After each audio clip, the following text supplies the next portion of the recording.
En þá ætla ég að hleypa þessu unga fólki að hérna. Við gefum þeim það bil 15 mínútur og mér langar að spyrja þau svona út frá því sem við verðum að tala. Hvað hefði hjálpað ykkur á sínum tíma? Ef þið hugsið svona tilbaka til ykkar æsku. Já, það var svona ýmsir punktar sem ég skrifaði niður hjá mér. Það sem ég skrifaði nokkru sinnum á mismunandi hátt var eitt sérstakt og það er bara það sem hefur verið svo litið brennandi í mér og það er kannski alveg verið að gera þetta í dag og allt það og þú veist, en að læra að kunna að tjá sig og vita hvenær maður þarf að tala um það. Það er svona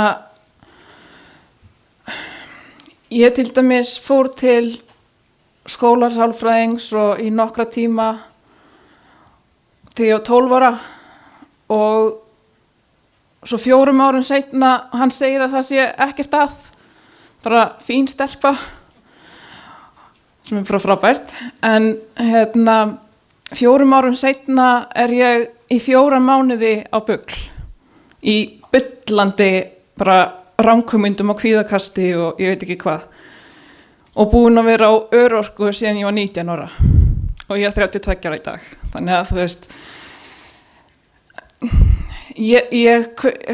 og þegar ég fekk þetta áfalli ég er 16 ára þá var ég að tala við einhvern það að því það var eitthvað stórt sem að kom fyrir mig. Ég var í bullandi áfalli en ég kunni ekki ég vissi ekki hvað ég átt að segja, ég kunni ekki að tala tilfinningar og þú veist, ég vissi ekkert hvað hinn aðilinn væri að leita að hjá mér. Þú veist, þannig að mér finnst þetta rosalega mikilvægt og það sem ég hef bara verið að gera ein heima hjá mér og í öll þessi ár að kunna að tala, hafa tungumál og geta gert mig skiljanlega.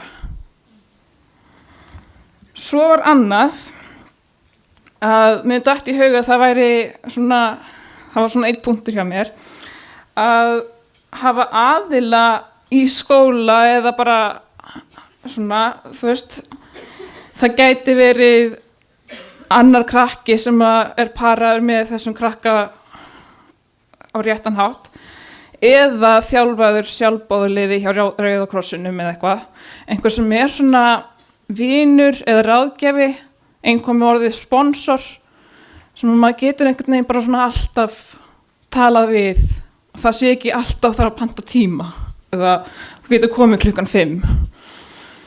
Þannig að, já. Takk. Já.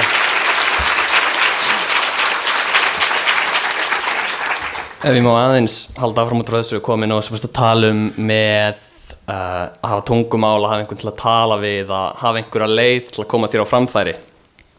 Við erum að tala núna aukinn fjölda sálfræðinga á heilsugæslum eða bara sálfræðinga á heilsugæslum sem er frábært, virkilega frábært. En, og núna kannski ég að fara að gefa ykkur aðeins ofmiklar upplýsingar, ég með vörtu á ilinni sem meiðir mig í hvert sinn sem ég stíg í fótinn. Ég er búin að vera með henni í 5 ár og ég er ekki búin að fara á heilsugæslu. Af hverju ekki? Út af því að það er smá vandræðalegt.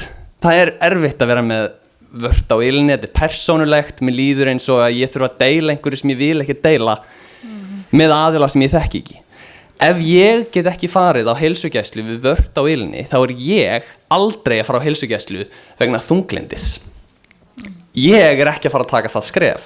Ég byrjaði hjá sálfræðing út af að mamma ýtti mér til sálfræðings og það þarf, held ég, eins og þú segir, að finna einhverja leið til að ná til krakka í skólum þar sem þau eru, út af því annars gera þau eins og ég og margir aðrir, þau útskrifast úr grunnskóla, kannski reyna þau menntaskóla, kannski ekki, en þau tínast heima hjá sér. Það eru 10% að meðaltali, mismunandi eftir löndum, ungmenn á aldrinum 16 til 24 ára, sem eru hvorki í námi né í vinnu. Að ná til þessa hóps er svo gott sem ómögulegt og þau eru ekki sjálf að leita sér hjálpar. Þetta eitthvað sem ég finnst mjög mikilvægt að við höfum hugan við, að við getum ekki treyst á fólkinu sem líður illa til að leita sér hjálpar sjálft. Já, og það akkurat, ég verð að segja.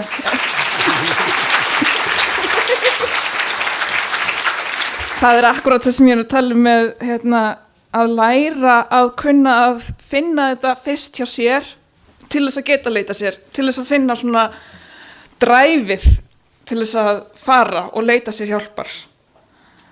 Já. Mjög gott.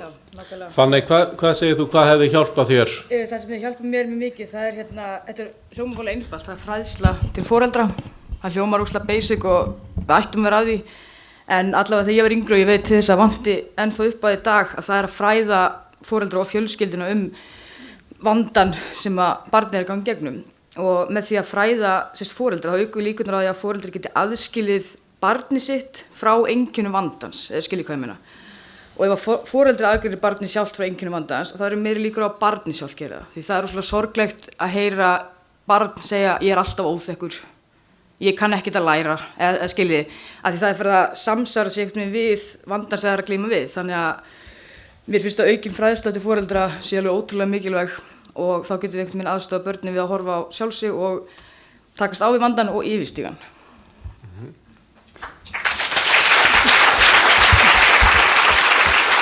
Er eitthvað í þessum erindum sem hafa verið í dag sem hefur vakið athygli ykkar svona umfram manna?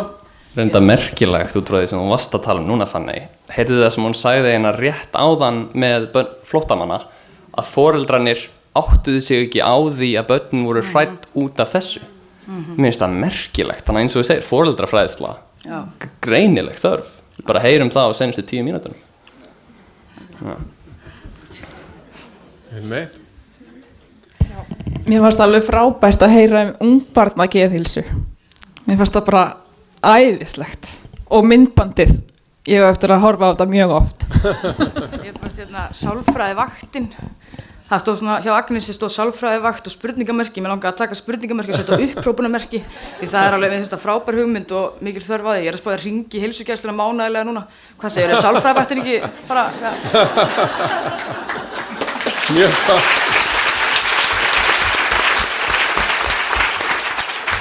En nú eru þið fullorðin og hugsið tilbaka. Hvað finnst ykkur eitthvað hafa breyst? Hefur hugafar fólks breyst eða er því ábótavant?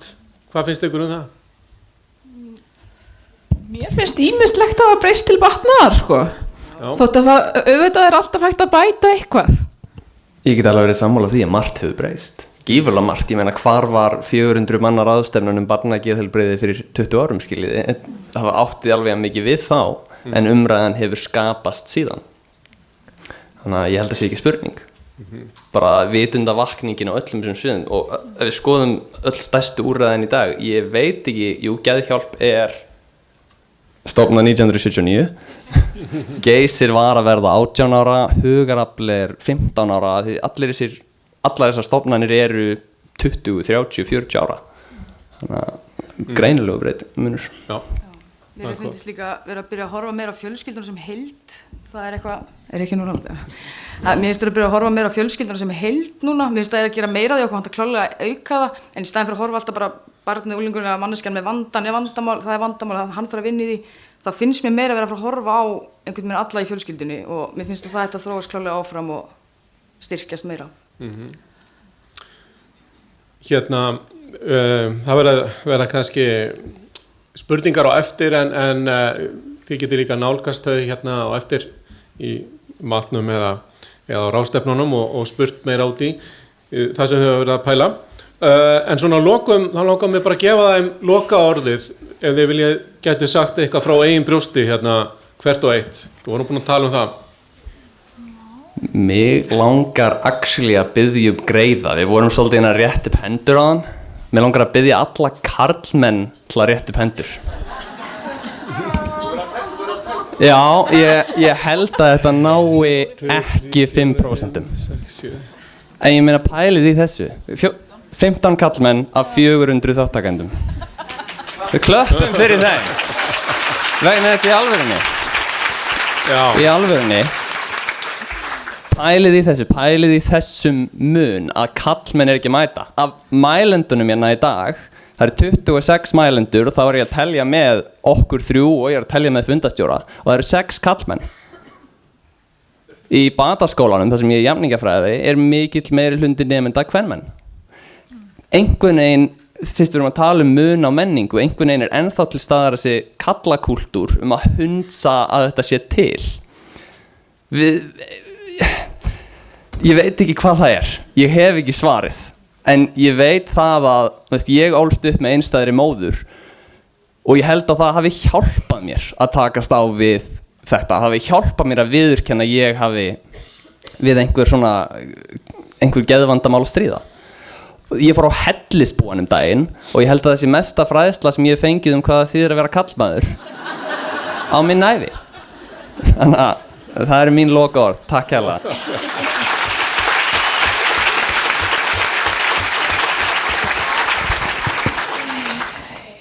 Já, mér langar bara að segja hvað ég er rosalega ánægð að sjá þessa og vera með á þessari ráðstefnu hérna.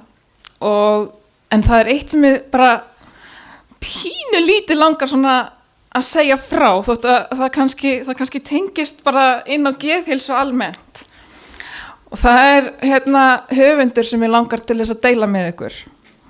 Hún heitir Dr. Brené Brown. Og mér langar alveg rosalega mikið til að hvetja alla til þess að kynna sér það sem hún hefur verið að skrifa skömm og sektarkennd og að tilheyra og allt þetta. Takk fyrir.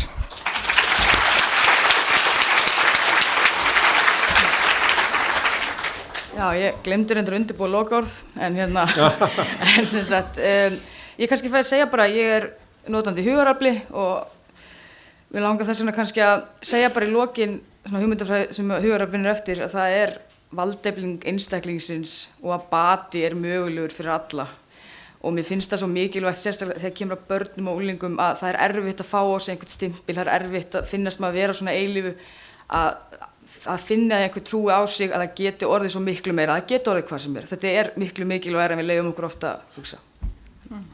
Já. Það eru bara frábær lokaorð og við förum í mat og sjáumst klukkan 1. Takk.